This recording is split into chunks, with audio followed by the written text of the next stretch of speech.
Acompáñennos nuevamente a hacer memoria. En este programa recordamos el pasado para entender mejor el presente. Porque nosotros Sabemos lo que hiciste y te lo recordamos. hoy, PPK, político u hombre de negocios.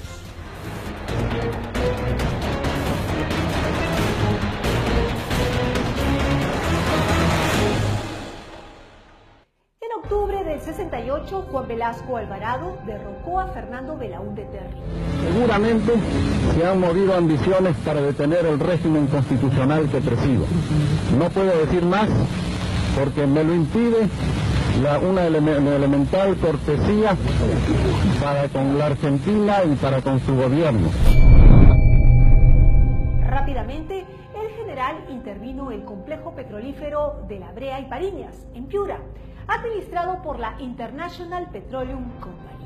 Acaba de promulgar el decreto ley que ordena la inmediata expropiación de todo el complejo industrial de La Brea y Pariñas. A pesar de la confiscación militar, la compañía pudo retirar del sistema financiero peruano 115 millones de dólares mediante el Banco Central de Reserva del Perú.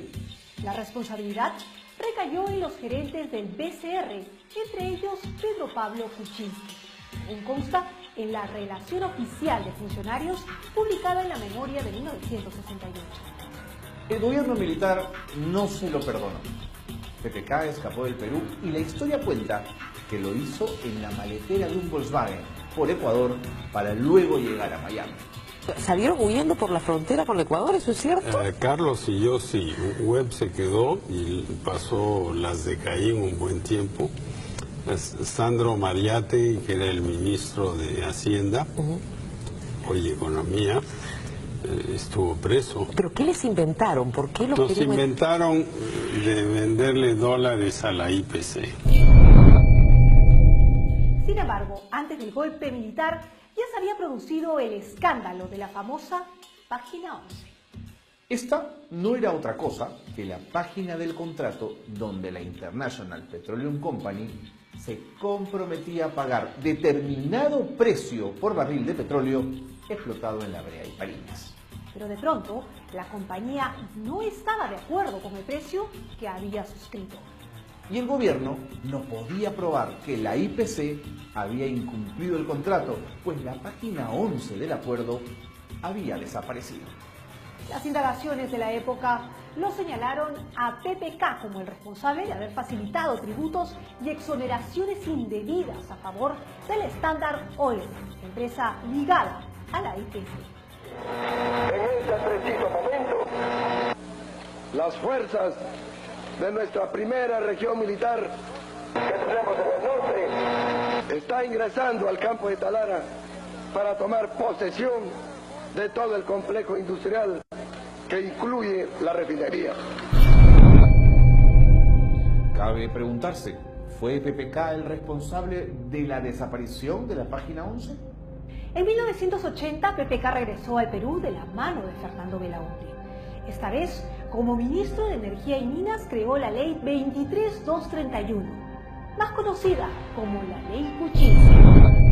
Esta ley exoneró del pago de impuestos por más de 500 millones de dólares a las empresas petroleras extranjeras, entre las que figura la Occidental Petroleum, con 1.662 millones de remesas al exterior.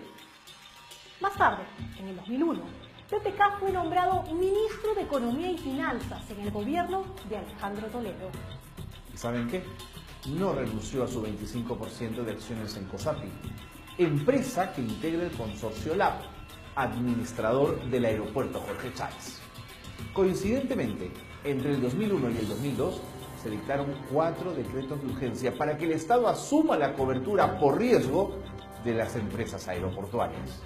Otro caso sonado fue su participación en el proyecto Gas de Camisea. Como asesor de Han Oil, participó en el diseño de la empresa para solicitar el lote 56 y como ministro le entregó a Han Oil ese lote que tenía reservas probadas de gas para que lo dedique a la exportación. Lo que hace Kuczynski es participa justamente igual en el sector privado, y eso es lógico que lo puede hacer, pero participa en conseguir el financiamiento a Enersur, para conseguir el financiamiento a Cálida, para conseguir el financiamiento a todos los que están operando ahí. Eso es el gran operador en términos prácticos de Tenaris y en términos concretos de financiamiento. Pero hay un problema. Le va a seguir haciendo para el mercado peruano. Entonces ahí es donde viene todo el problema. Kuczynski dice, regresa al Ministerio de Economía y Finanzas y luego sigue hasta la PCM, dice, ¿y cómo hacemos ahora para el gran negocio? ¿Cuál era el gran negocio? El gran negocio era cambiar las normas para permitir que se exporte el gas a México. El 2005, en su calidad de primer ministro del gobierno de Alejandro Toledo, promovió el cambio de la ley para que el gas del lote 88, reservado para el consumo interno, también se dedique a la exportación, favoreciendo ¿a quién? A la empresa Han Oil. El amarre es que había una obligación planteada en la ley de promoción de la industria del gas. Esto es, la ley obliga a que el gas se destine principalmente al mercado interno. Y en el decreto supremo de la reglamentación decían con un horizonte permanente de 20 años. ¿Qué hace Kuczynski? Estando él en el ministerio, todavía en el gobierno, saca una especie de consulta para cambiar el decreto, en la cual ya no es el horizonte permanente, sino es el horizonte a partir del contrato. Permanente quiere decir que siempre va a haber 20 años. A partir del contrato es que empieza el 2004 y vence el 2024. Entonces, Kuczynski saca esa consulta y luego, cuando él se retira, ya sale el decreto supremo modificando esa parte que firma Tejandría. Entonces, cuando regresa Kuczynski, se dan cuenta de que el decreto supremo tenía pies de barros, porque la ley seguía vigente. Entonces, van al Congreso a sacar una nueva ley, para que en esa nueva ley se anule, se modifique la ley que obligaba a los 20 años de diseño permanente. Son coincidencias los beneficios recibidos por las transnacionales en nuestro país, mientras PPK tuvo cargos en el gobierno. ¿Hay conflictos de intereses en tener vínculos con empresas extranjeras con las que más tarde el Estado peruano licitará? Señor Kuczynski, ¿tiene usted capacidad para defender los intereses del Estado frente a los intereses económicos de las transnacionales en nuestro país? Los esperamos en el próximo programa de Sabemos lo que hiciste. Hasta entonces.